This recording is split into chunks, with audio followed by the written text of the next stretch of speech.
It's Wednesday, so let's get to it. A couple weeks ago, I went to three different locations, and all three places Bring Me to Life by Evanescence was playing.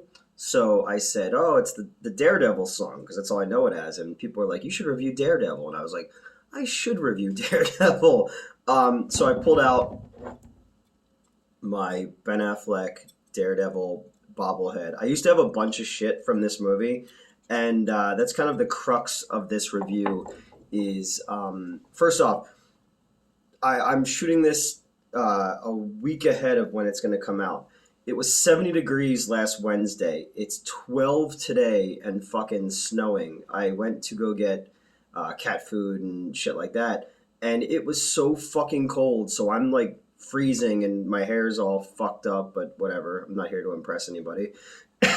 um, so when you like love a thing and you want other people to love it too, and then when it comes out and it's terrible, you are so in denial that you need to keep that going. That's Daredevil for me. Daredevil's my favorite Marvel character. I've been reading the comics since I was a little kid. What's kind of funny is I said in the '89 Batman review that in '89 when my parents were getting divorced, because my parents were like super young when they had my brother and I, and they didn't really know how to deal with everything, and shit got like really really ugly. So I spent a lot of time during that period of time with my grandmother and with my aunts and uncles and stuff like that. And one of the big thing that they knew to do was, oh, take them to the comic book store and just let them get shit. So that's kind of where I discovered, like I said in the other review, the Burns' Man of Steel and Perez's Wonder Woman and Frank Miller and Alan Moore and all of that stuff. And my grandmother didn't understand why Daredevil was not Batman because he used sonar sense. So she got me a bunch of Daredevil comics, and he kind of became my favorite Marvel character. And kind of my biggest problem with this movie is what's lacking from the character itself. What I love so much about Matt Murdock is the dude is a sad sack. I get accused of that a lot. He's a fucking pussy hound too, but he's just this guy who just carries Catholic guilt with him. And I love the idea of somebody whose senses are so strong that they lose people in their lives, but they're still there with them because they can still smell them in their sheets and all that stuff. And you have the swashbuckling aspect of it as well. When Wally Wood was drawing him in the 1960s, and even like more modern stuff, they went back to more of like a fun swashbuckling Daredevil. But I always prefer the broken noir Daredevil that Frank Miller did, and then Bendis and people like that. I just like a dude who's just out there, like just abusing his body, and he doesn't even know if what he's doing matters. But it's like the same thing with he's Batman. He's Marvel's Batman. They did a great job with him with the Netflix show. I thought that, with the exception of the ending of season 2, where it just became they were fighting Nobu and the hand killed Elektra. Spoiler alert, and not Bullseye. Kind of with me. And then you find out a lot of stuff that like the Marvel TV people were like very like, oh, hi Elvira, very like there was an Asian problem, and it kind of made sense because they were just the Asian characters were just kind of they were the ninjas and the mythical characters, but they weren't really characters, and so yeah, so that was the season 2 problem. But then season 3 kind of did a little bit of Born Again, and it was even they touched on the Kevin Smith stuff with Guardian Devil, which I liked a lot. What are you doing? If you jump up there, my phone's gonna fall off, and then we're all gonna be sad, and I'm gonna start this all over again. Thank you. You made the right choice. She was rearing herself up to jump, and I'm like, dude, please, this isn't on a tripod. My phone is literally sitting on top of 2 scented candles right now. Very professional outlet.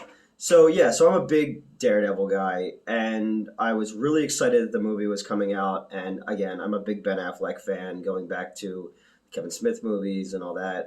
People just hate the guy, and I never really understood it because I always thought like he's a good actor, he's a good writer, and he's a great director. You know, he's big, he's physically imposing, he's got the chin for it. Um, so I thought it was really good casting for him as Matt Murdock as Daredevil. The director writer was the dude who did like Simon Birch, which I thought would be a problem, and then he did the first Ghost Rider movie, which sucked balls, but it's got Nick Cage in it, so I let it go. Michael Clark Duncan, I thought, was great casting for Kingpin. Before that, you had John Rhys Davies, Salah Gimli as Kingpin in The Trial of the Incredible Hulk, the TV movie where they were trying to do a backdoor pilot in 1989 for Rex Smith as Daredevil, and he wears the black ninja suit, sort of reminiscent of what Matt wears in season one of the Daredevil Netflix show, which also kind of is in tune with the Man Without Fear storyline. I love the kind of the knuckles wrapped in the black suit and the scarf over his eyes. I think that's a really cool look. Colin Farrell was having a really good time as Bullseye. I can't fault him for the movie. One of the biggest casting errors was Elektra, and it's been both times because I didn't like the G.I. Joe chick who played Elektra on the Netflix show, but Jennifer Garner was so woefully miscast as Elektra in this, and it kind of leads into the whole idea that the reason that this movie doesn't work is because there is no subtlety to it. Coming off of Spider-Man, the first Spider-Man, both Spider-Man movies, Sam Raimi made a fun comic book movie, but it also had there was things going on inside the characters. And that works in the comic book, and in Daredevil, there's so much going on inside the character that needs to be a stronger thing, but everything in this movie is so surface level. You go to the kid who plays Matt as a kid. Well, all right. You know you're in trouble with this movie when it starts out with when the DD connect. It looks like the Blunt Man and Chronic opening titles at the end of Jay and Silent Bob Strike Back, and then the next thing you see is a fucking CGI rat, and you're like, uh-oh. Like, I've been hyping this movie up to people. Please don't do this to me. Again, Affleck carries it well enough, but when they go into his backstory, they negate the stick character, so all of a sudden Matt gets blinded and can just do all this shit. And then, like, AJ from The Sopranos gives him the name Daredevil because he's like, I dare you. I dare you. And I'm just like, oh, stop. And now the kid's, like, doing, like, Matrix-style flips in the air, and they make it so that battling Jack Murdock, anybody who knows the origin story, his dad was a fighter, was supposed to take a fall, didn't take the fall, got killed. They kind of Batman 89'd it, and that's not the first Batman 89 connection because Ben Urich in this movie also kind of plays almost like Alexander Knox in the Batman movie. Not the Batman movie, but Batman. They have it where Kingpin Wilson Fisk kills Matt Murdock's dad, and then, so he becomes Daredevil, and he's out there. They do some interesting stuff when it comes to the sound design, but Daredevil straight lets a dude get murdered, run over by a train, and they do that fucking... Can you hear the wind out there? It's fucking crazy whipping against my window here. They do that thing that I fucking hate in movies where... And it worked in The Crow, okay? But in The Punisher, in this, and in fucking Dark Knight Rises, where the hero has time to make his logo out of gasoline so that someone just so happened to find it and set fire to it. I get it's a cool visual, but it's fucking stupid. And, like, you're telling me nobody came down in that subway and just saw this big dude in a leather bondage outfit? Like, where'd the gasoline come from, you know? John Favreau plays Foggy Nelson in this, which is funny because in Spider-Man No Way Home, he's in a scene with Charlie Cox, and Charlie Cox is Daredevil, obviously, so you had, the original Foggy and Daredevil in the scene together, and I was like, oh, I like that. And everybody was like, the fuck? A lot of people didn't even know who that character was supposed to be in No Way Home, so that kind of sucks. This movie did so much damage to the reputation of Daredevil. They do some cool stuff with the sound design, but again, when you take away the stick character, he has to keep, like, tapping his cane against things to make the echo sound work, which kind of makes him look like a weaker character. Uh, I do like the fact that when Matt is Matt in court, he can't move the frame. I thought for the director that was a really cool idea where he's not in control of the frame, but when he's Daredevil, he can move the frame freely as a character, and he's in control. I think that was a really cool idea.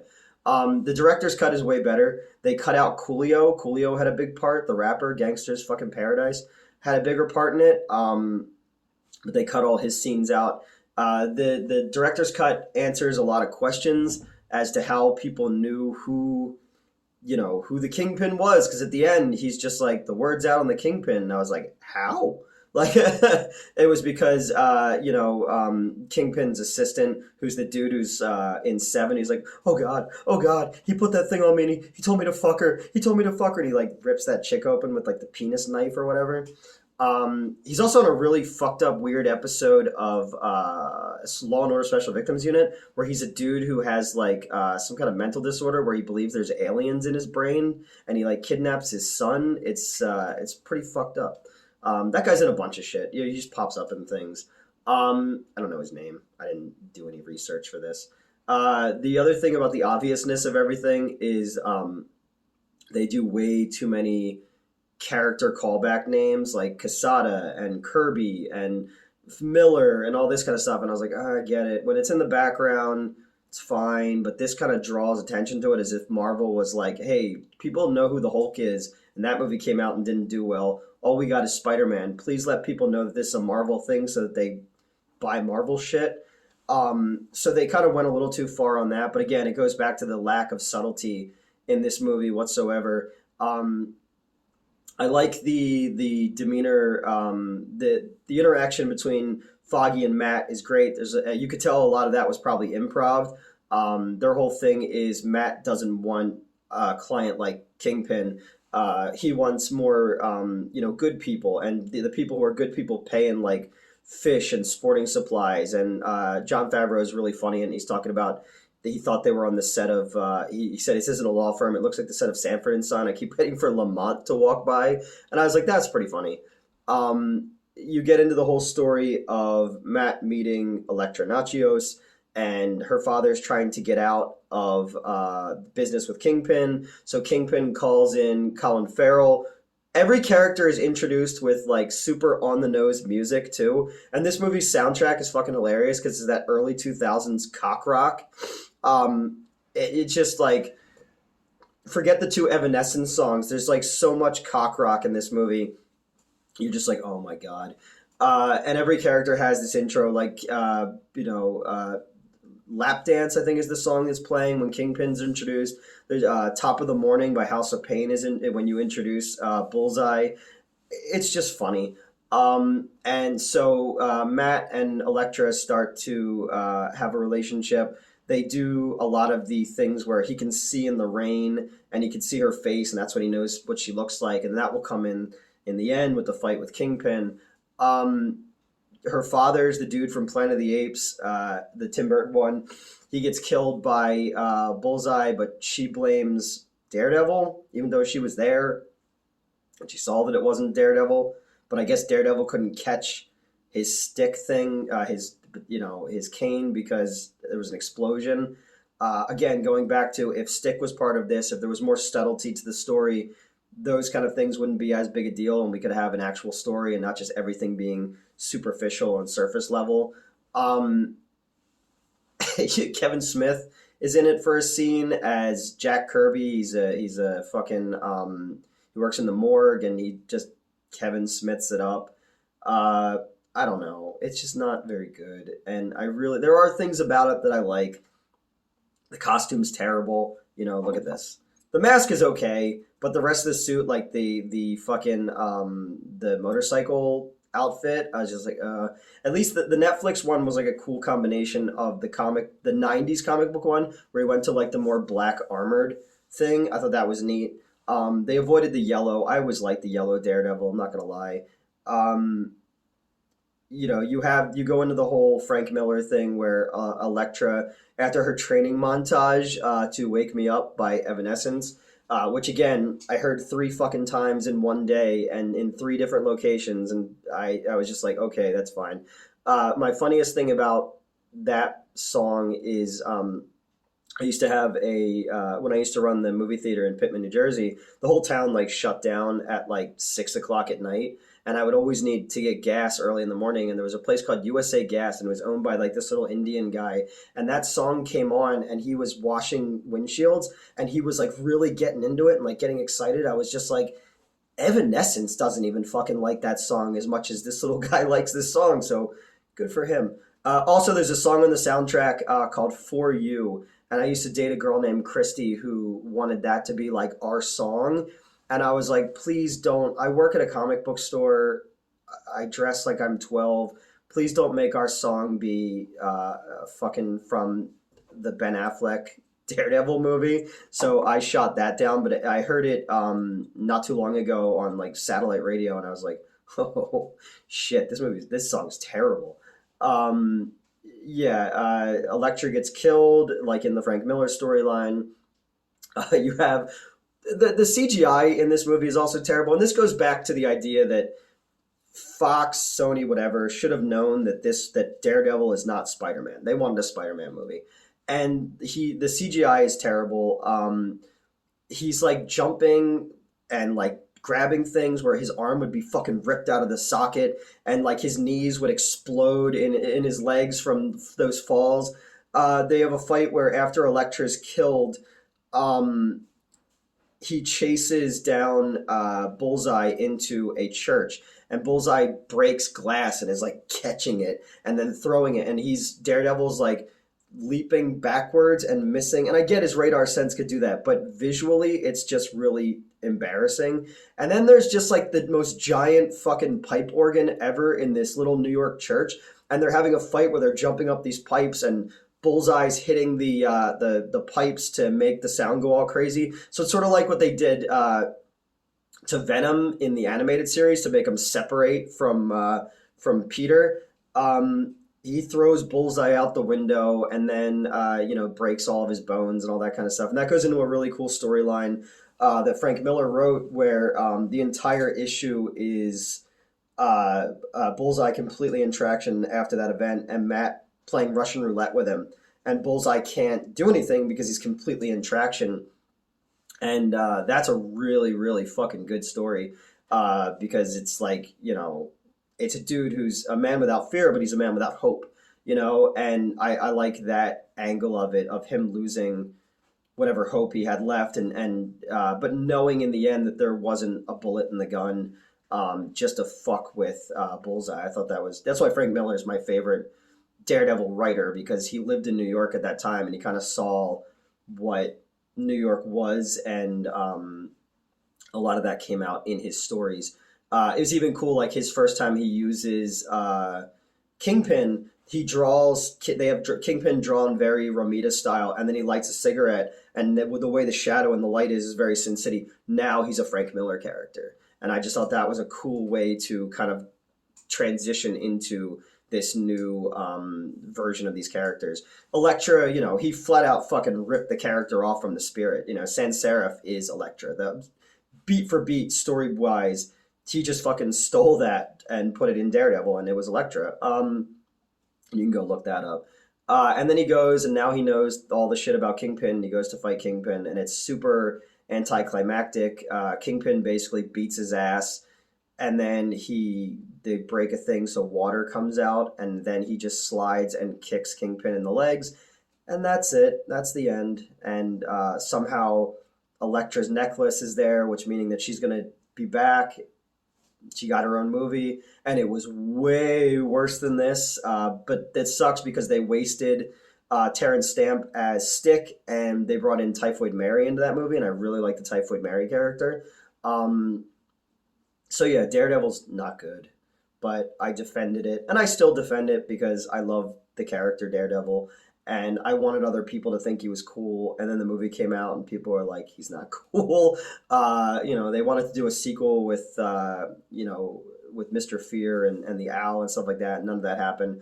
But we got the Netflix series. 3 seasons were really good. All the different hallway scenes were fucking cool. Season 2 had the best version of the Punisher that's ever been done, and then it's sad that they fucked it up with his own series by being so afraid to have him take on gangs because they didn't want to be seen as like racist against like Hispanics or African Americans or Asians. So he was just constantly like killing FBI agents and dirty cops and stuff. And I'm like, don't click every fucking box. Tell the stories that we're telling because there's got to be a moral gray area for all of these characters. You know, people got mad last year when Halloween Kills came out, and they were like, Michael Myers killed 2 gay characters. Michael Myers is homophobic. I'm like, no, Michael Myers is a fucking killer.